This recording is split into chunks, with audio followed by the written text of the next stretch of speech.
Hey, all about fishing with Big Kev. Hey, I want to take some time to explain these low profile bait casters to you, or even the big ones. It works for both of them.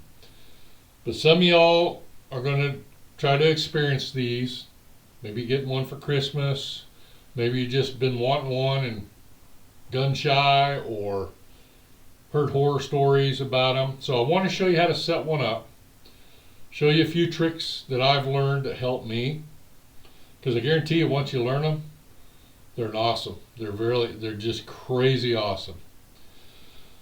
So I want to explain this rod or this reel a little bit.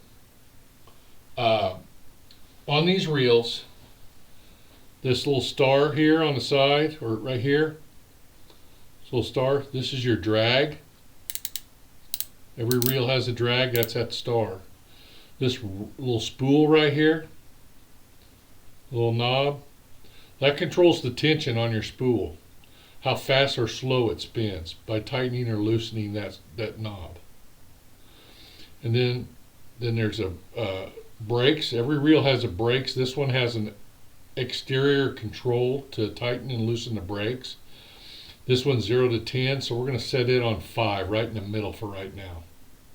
The higher you go in your digits, the tighter the brake system is. It doesn't stop the string from going out, it just kind of helps control it better. And if you take it to 0, there's no brakes. So we're going to leave it on number 5 for learning. So this is a left hand, because I fish with the left hand reels. So this one rolls with your left hand. So when you're buying these, you can either get a left hand or a right hand.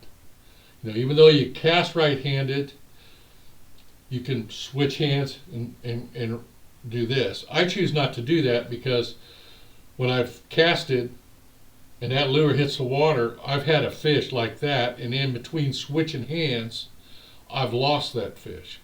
So this way I've got control of my rod and reel instantly by casting right hand, and that crank is in my left hand.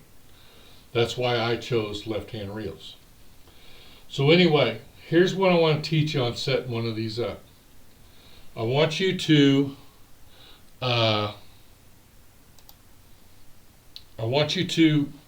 get a piece of tape. Well, first what you're going to do is I want you to pull off whatever your average cast is. Let's say your cast is 20 yards. So let's pull 25 yards of line off. Tie it off to a tree, back up 25 yards, stop, click your bail, and then I want you to take a little piece of tape,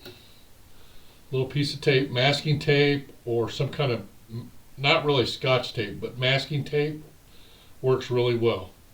And lay it across your spool just like this. Push it down really good so it looks like that. Okay, you cross your whole spool of line. Next, I want you to roll up that line that you left out of your reel, and you're going to roll it up over the tape, like so. So what you've just done is you've allowed yourself a 30-yard cast. So while you're learning this, a thing called backlash or bird's nest is very common with these. That's when the line just blows up and just blows out of the reel. When that happens, about the only option is to spend hours untangling it or cut it out and respool. And I will tell you, once you backlash 2 or 3 times, really, really bad, even though you're untangling it, your line's pretty much junk. You're going to respool it anyway. So put a piece of tape on it. That protects you. So when you learn to cast this and you backlash it, you're only going to backlash 30 yards, and everything under that tape is going to stay relatively tight on that spool to keep you from losing all your string.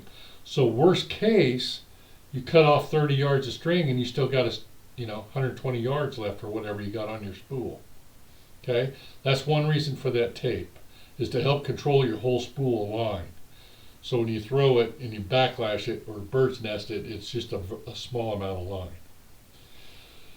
So there's two ways of doing the setup. You can either tighten your spool tight all the way or loosen it all the way. But what you're going to do is you're going to hold your rod at 45 degrees. I've got a weight on the end of this, just a sinker.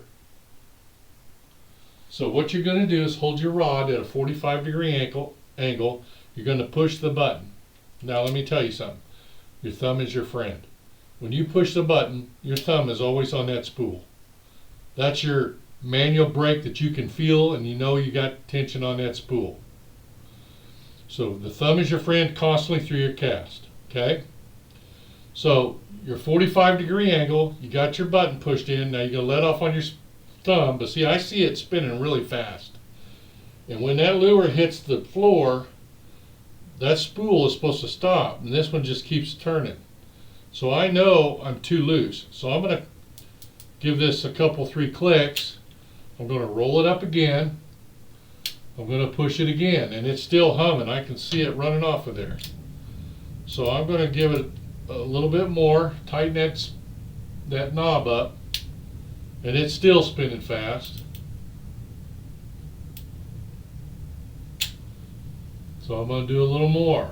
So now I'm going to do it again, and you can see how slow it's turning and on the floor. See how that stopped? As soon as that lure hit, that stopped.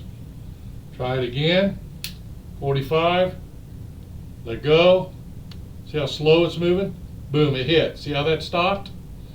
That's set. Okay? So now I know that I've got the weight of the lure set just right for the reel.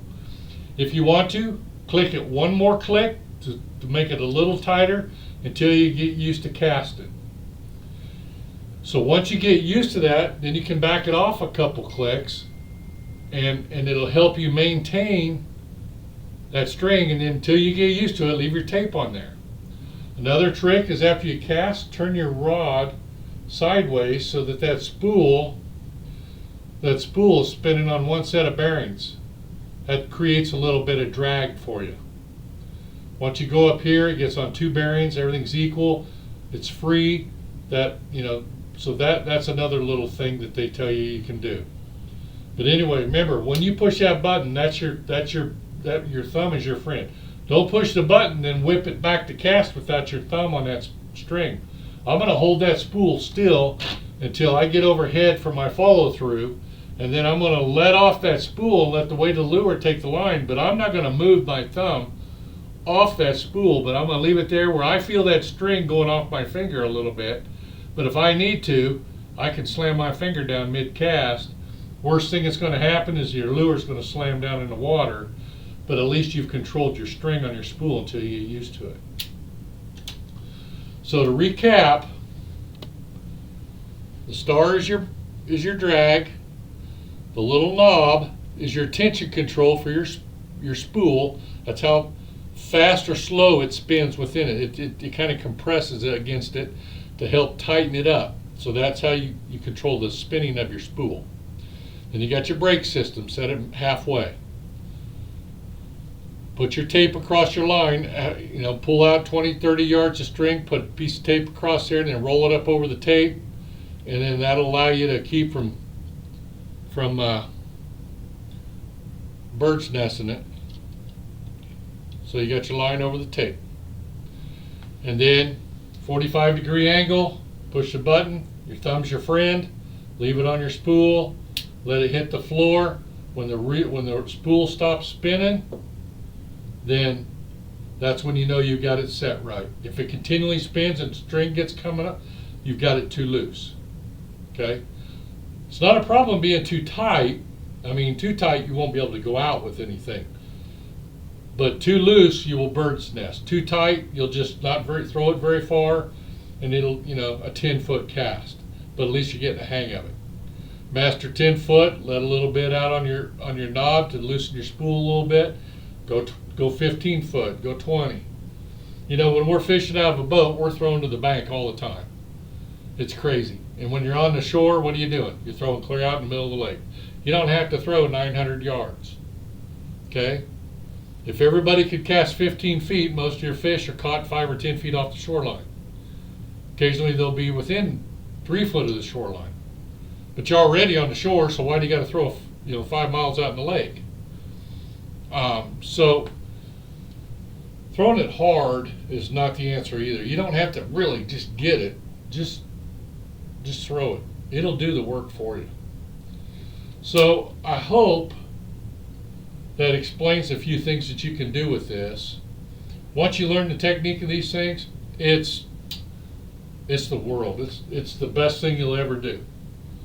And in fact, you'll be buying another one so you can set up 2 of them. So remember, every time you change your lure on that, you've got to 45 degree it, set the weight of the lure with your dial till you get it just right, then roll it up and cast it. Once you've mastered that cast, you can leave the tape on or you can take it off. That's your choice. If you're doing casting. Now if you're going to go troll with the rod, you're going to take the tape off because you're going to let more string out than that. So hopefully that shows you how to set up a bait caster. I will tell you one other thing that is a good rule of thumb to do is, I haven't done it on this one, but you can put a piece of tape across the foot right here, piece of masking tape, and just write the number of the weight of the string and maybe the date. That way, when you have 2 or 3 or 4 of these reels out there and you're not sure what you had on it, 6 months down the road, look at that foot, that piece of tape, and it'll tell you that's 12-pound mono put on 12/24/2021. So you know how old that line is if you're not somebody that changes it a couple times a year. So that's another thing, that's another trick that you can do on any reel. Even these. Put a piece of tape across here with the date and what line that is. 4-pound line, crappie reel, put on XYZ day. Okay, little trick so you know. Trust me, I don't remember. So, all right, hey, I hope that helps you out. And thanks for watching. All About Fishing with Big Kev. Tie lines, everyone. Take care.